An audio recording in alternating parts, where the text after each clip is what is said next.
Welcome to the TAOUTDOORS and Fishing Show, and this episode is being brought to you from our second campsite. Second Bushcraft Camp, yeah. We've been filming here for TAOUTDOORS today. This one is, we've already done one if you want to check it out. Campfire Fishing Tales or something, number 1. That sounded spooky. Campfire Fishing Tales, number 2 is this one. So, it's like a little montage of fish we've caught, different areas, different places. Haven't made full films, but we haven't thrown the footage away, have we? No, we kept all the footage for you guys. And different techniques. Yeah.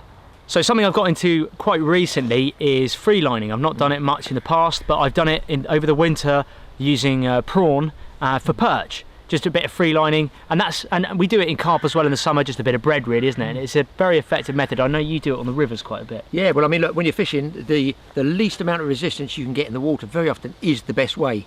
Very often it's just a single BB on the hook. And I remember one trip I had, it was on a small river.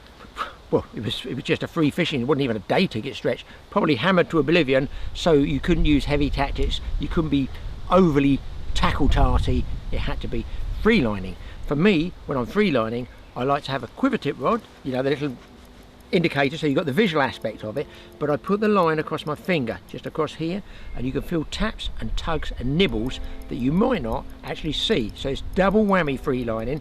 You can use bread, you can use sweet corn, you can use any bait pretty well you want. I mean, you use prawn, don't you? I like using prawn, but carp as well would be bread, yeah. On this one, I was using bread, and as luck would have it really, I actually got a nice chub out of it. Not a big fish, but it's not a big stream.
The other thing you can do is you can use worms, and that's great for perch if you're bouncing it along the bottom. But of course, if you have a big lob worm, there's enough weight there. If you have something like a brandling or dendrobina, you might just need to pinch a BB shot onto that line about, I guess, 6 inches to a foot away from it. Let it trundle along and you can come up with some really nice perch.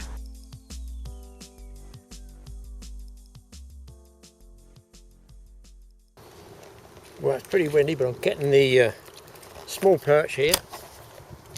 Nothing big, this is nothing big, just what we call fun fish. Let's take a look at it. Fishing alone, Mike's not with me today, there you go. Fish like this, on worm, and we know there are big ones in here. Over 2, sometimes maybe even 3 pounds. And you know what? You never know what you're going to catch. When I remember looking back at that footage, didn't you have something else? You had something bigger than the chub. I did indeed have something bigger. I just lucked out really, because I was looking over in the back of the depths. I'm always looking with polarising glasses, and I thought, was that a shoulder perch there? It was quite a lightish colour. Wasn't. What was it? Check the film out and see what you can catch. Free lining for little perch.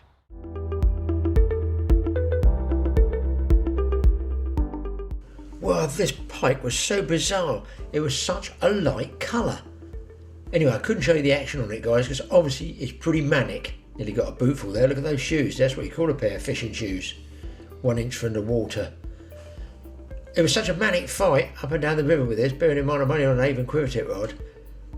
I couldn't film it. I pressed it off instead of the on. I've done that several times when I've been filming on my own with the old trusty head camera, small cameras. But I got the fish back in the water, no problem at all. And just look at how mean they look in the water here. It looks pretty cool, but I don't understand why it's such a light colour. I can't remember how many years ago it was that I caught one that had this sort of tone on it. You'd think in a river like this, it would be nice, mottled, marked olive green. But yes, they look cool under the water.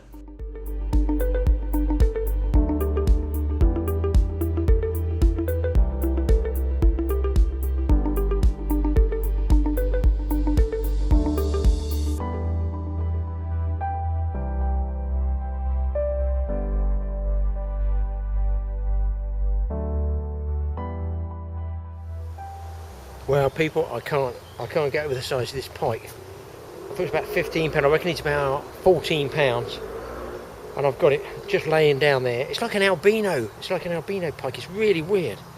I'll show you. He's just laying on the gravel. I'm letting him recover. And now he's recovering down there. I'm not going to push him in the current too quick. Let's take a look at him. I've only got the handheld camera and I don't want to fall in with it. You can see him just laying there and we get an angle. I'm wearing Polaroid, so there he is. I'll just zoom in a bit.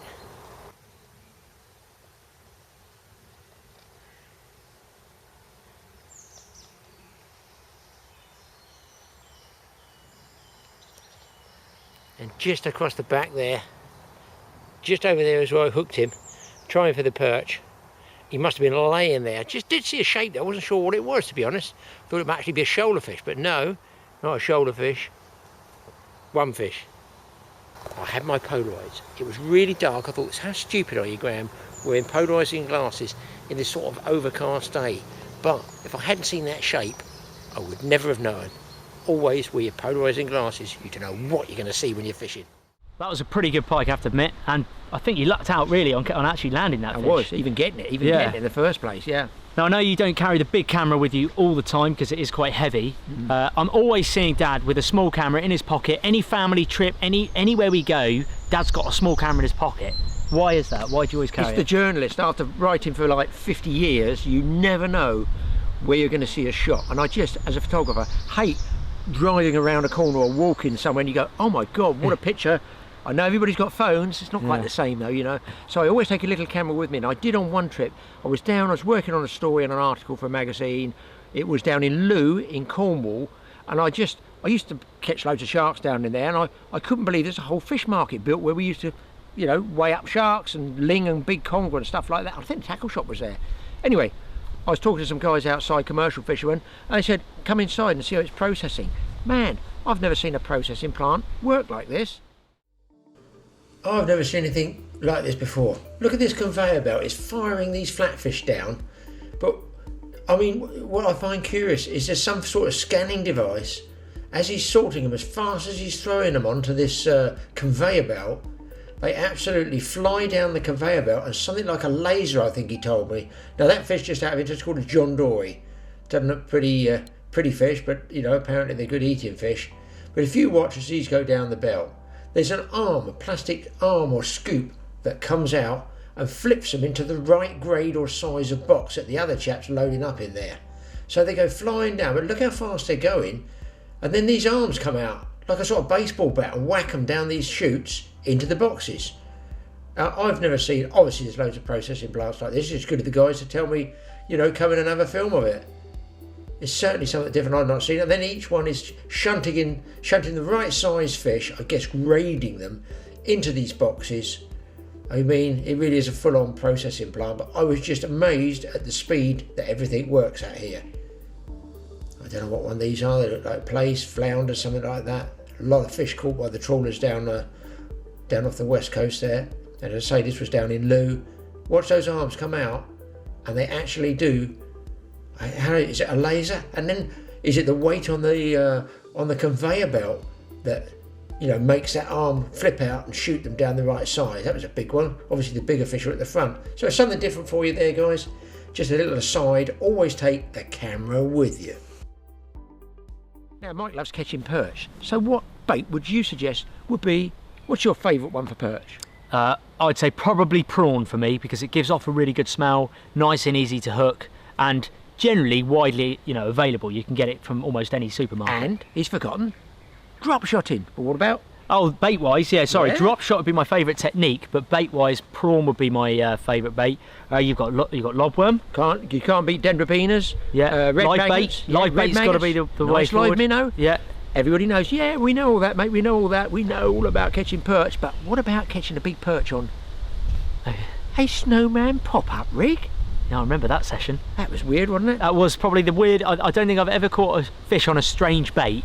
Of all fish to take a pop-up, well, a big boilie and a pop-up on top on the snowman rig. A perch is not something you would consider to do that. No, we were on a night carp trip at, I think it was Willinghurst, wasn't it? Yeah, yeah, it was. Up in Yeah. Surrey, just a day to get water, and it was a shocker. Thank God Mike caught this perch. I want a perch. What is it? It's definitely a big perch, quite a nice perch. I'd say it's just about over a pound. He's not. I think he's 2 pounds. No, he's about a pound and a bit. Yeah. Oh, he's digging low. No, that's close to 2 pounds. I don't know. Yeah, it's in a big net. It's in a huge net. Let's get him up on the back. Is he eating that pop-up or what? It's just That's the first, because I've never seen a big perch snowman rig. on a snowman rig. That's crazy. I'd say you called him 2 pounds, that one. Yeah, look at that. That's a chunk, isn't it? That's ridiculous. I love my perch as well. That is very, very close to 2 pounds. On a snowman rig. That is ridiculous, isn't it? Awesome, yeah, that's a cracking fish. His dorsal's quite short. I've seen a bigger dorsal, at you the know. front. Lovely red fins to it though. Well, it's a weird bite, wasn't it? Strange, really strange, yeah. In the margins this one as well, isn't it? Yeah, about 10 feet out. Brilliant. Get still of that one, eh? Yeah, definitely.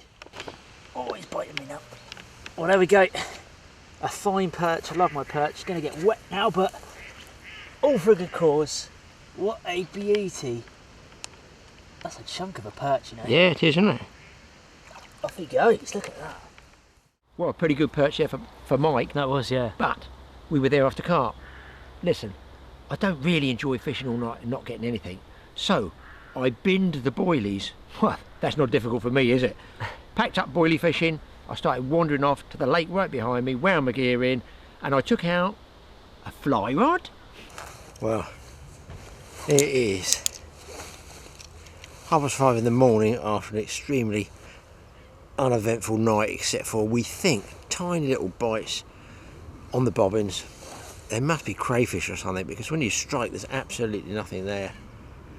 So Mike had one perch, pound 3/4, 2 pounds. That's great. He's still in bed. Where else? Not a great night's sleep. But I'll come to the other lake. I think it's what's called Christmas Tree Lake, and I've been over with some of those small pellets, 4mm pellets, catapulted some over there, and I'm just going to see if I can pick one off a floater, because the wind would not lay down last night till very, very late, probably about 1 in the morning. So what I'm going to do is try and get one on a fly. I've got them up on the biscuits. They are taken. They're not big fish. Hey ho, it's damage limitation. As with all fishing, I still want to catch something. Can only try. And do you know what, guys? It's just nice to be out here 5:30 in the morning. Beautiful, it's still. That's what I'm telling myself anyway.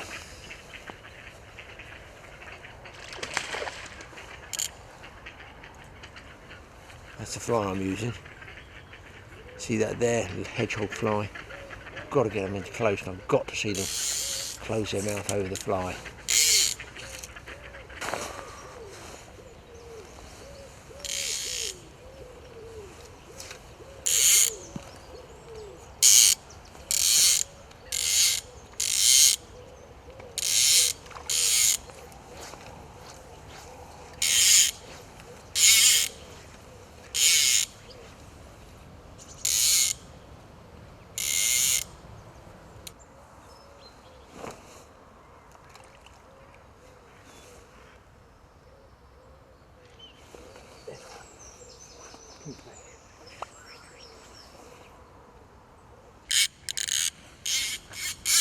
Well, guys, as you can tell by the noise, switch that up there, see what I'm doing.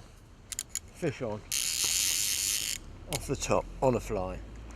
Haven't got him in yet. Just hope after last night's fiasco it doesn't fall off. Not a big fish, but this stage in the game after a sleepless night in Seattle, I'll take anything.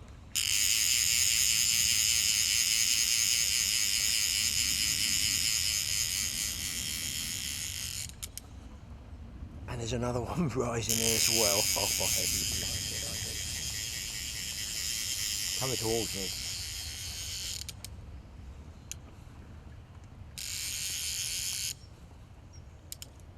Just get the net ready.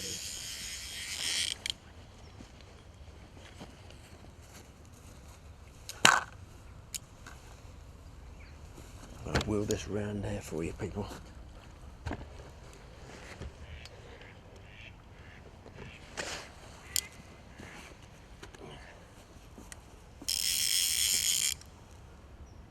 Come on, fish.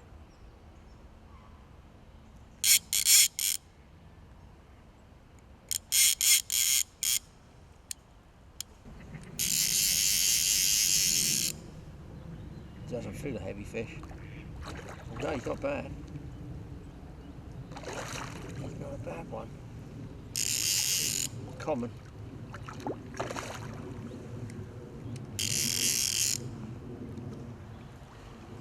Wow, he really is not a bad fish at all. I don't want to mess around with him too much, guys.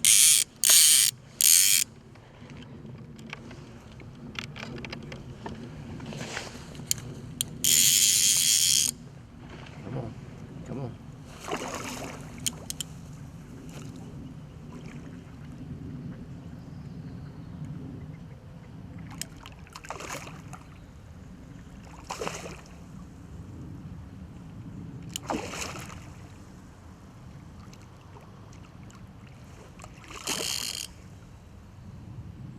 Don't forget there's no stretch in a fly line, so play them carefully when you get them in close. The only little bit of stretch you got is minimal on the end of the leader, which is very short in this case.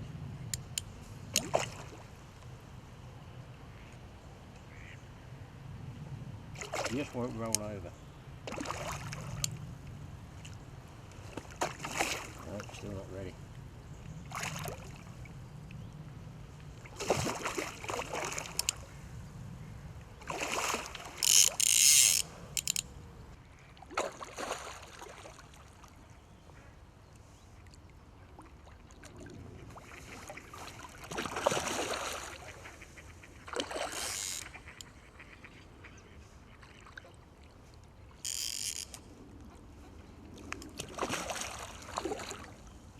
Before this one.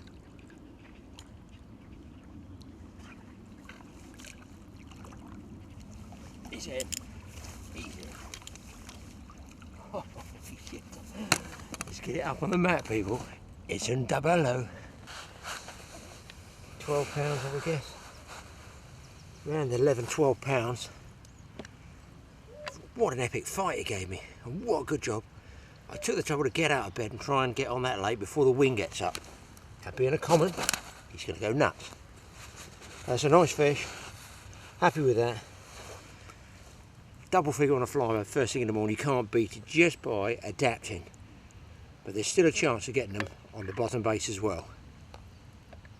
Well, people, I just come there to see Mike.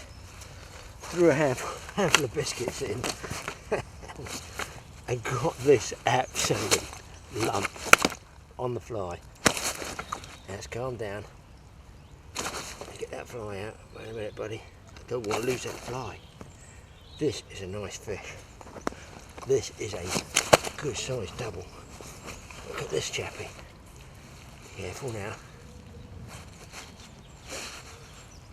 Beautiful fish there. On a fly rod. Does it get any better than that? That's a nice fish. Actually, it says it freezes, doesn't it, Mike? This should do, yeah. 15 pounds dead on. There you guys see that, 15 dead on. That's a nice fish on a fly rod. There he is, people. What a lump! Sat all night with tiny twitches from those crayfish bites or whatever they are, and then you get a nice big lump like this. Well, it doesn't get any better, does it, surely? And on, just let him rest there. Just that, what a good job.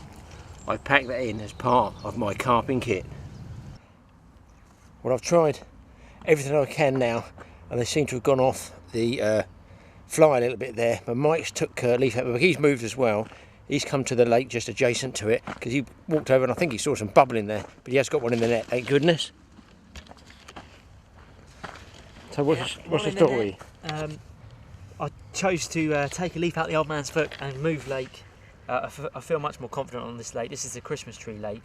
It's meant to be slightly tougher, but the fish are meant to be bigger.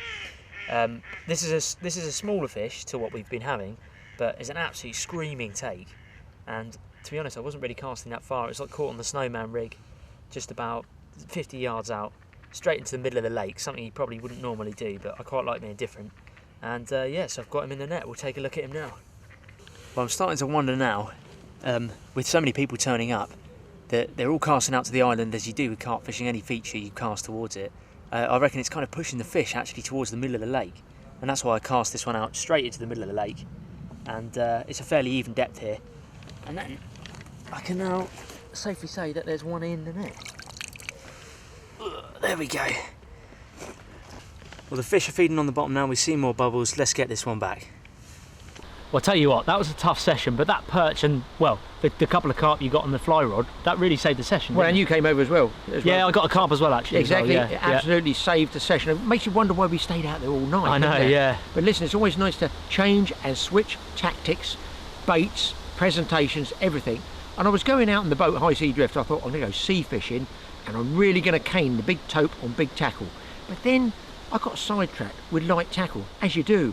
And I never got round to fishing for the big tope. But boy, I had a pretty good little session on small rods, small baits and small hooks. Got a bite on the light rod now. And this one is, I have to read it. This is the spiral graphite. It's the largest rod on the boat. Can it catch anything at all? It's tugging away. There's a fish on. I do like that bend of the rod, especially a light rod, when sort of things are against you. Everything is against you, and yet you still come up with a chance of a fish. Tinky little reel, make sure that drag's okay.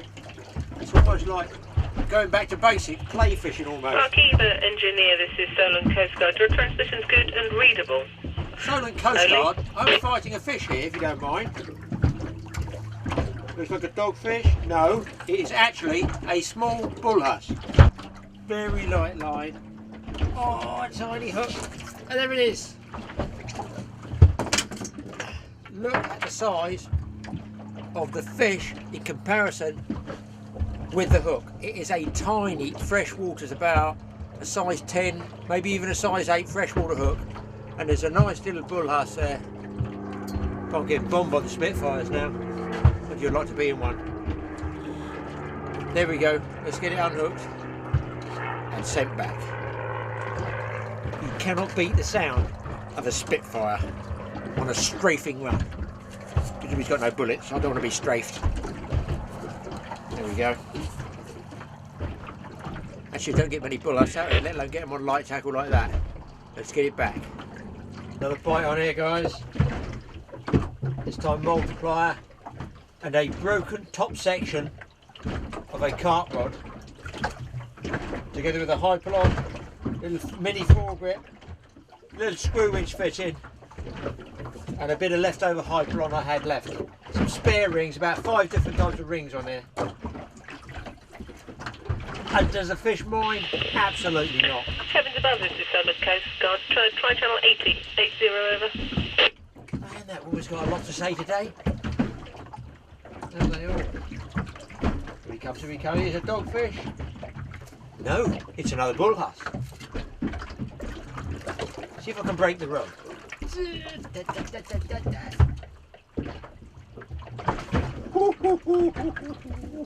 That's a little bit bigger, folks, that one. A little bit bigger, and like so many bullhuss before him, he's vomited over my chair and also digested the bait. It happens. You disgusting. Oh, I've got to sit in that. Why does it always look like mashed up baked beans?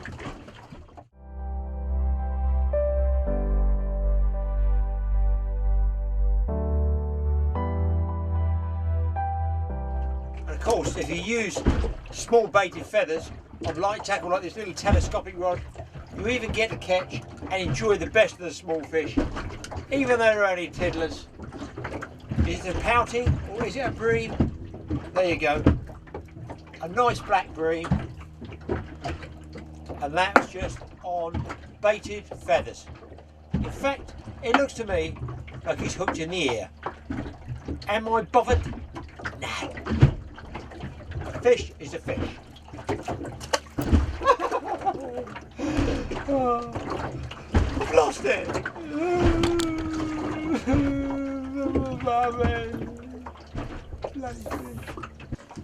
Or guys, you can end up with the real cream of the crop. 16 lines and a big smooth hand on light tackle.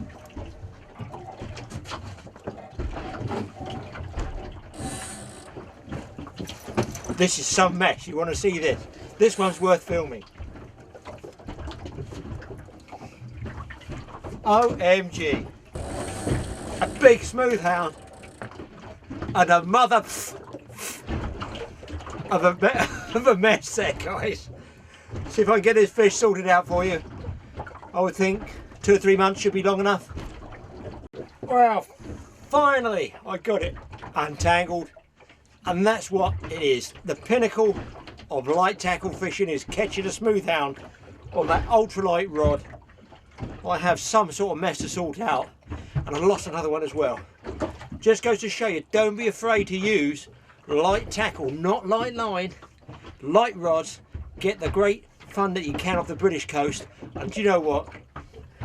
You couldn't ask any better than that, could you? Great bit of sport. Let's get it back.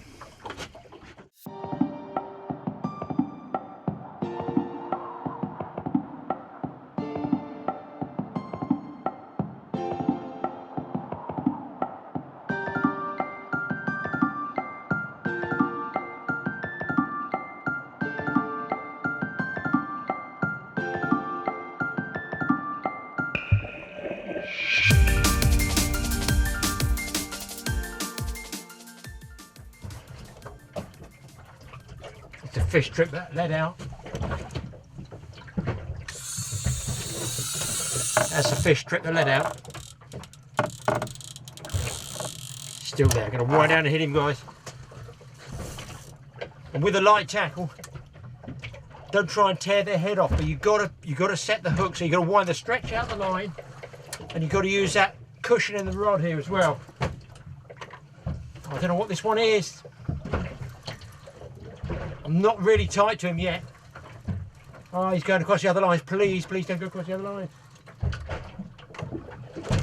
I might be over or under. I'll turn that around a little bit for you guys. I'm going to watch the prop here. Don't want to mess around too much. I think I'm over that one and under this one.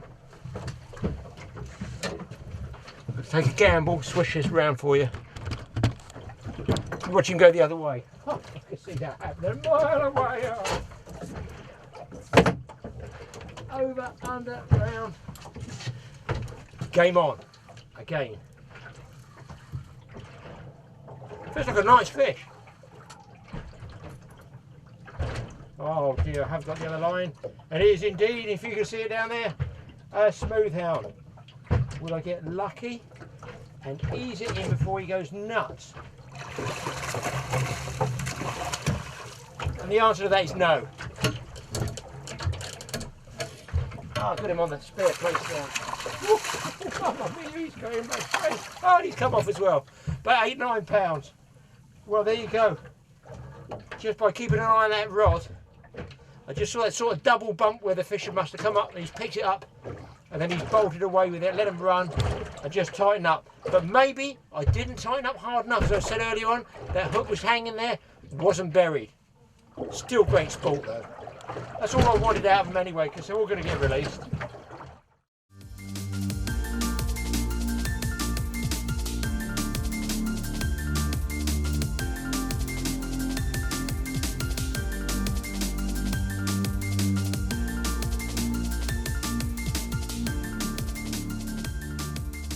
There you go, guys. Hope you've enjoyed that. We've enjoyed being here. We had some tea and toast on our camp here. So basically, fish for anything, isn't it, Mike? That's what we're all around fishing show. Yeah. Thanks for watching the Totally Awesome Fishing Show. And also check out the Totally Awesome Outdoors show, or TA Outdoors, where we got lots of stuff like this in the camp. And don't forget, download our free bi-monthly digital fishing magazine, The Awesome Angler. See you next time on Campfire Fishing Tales.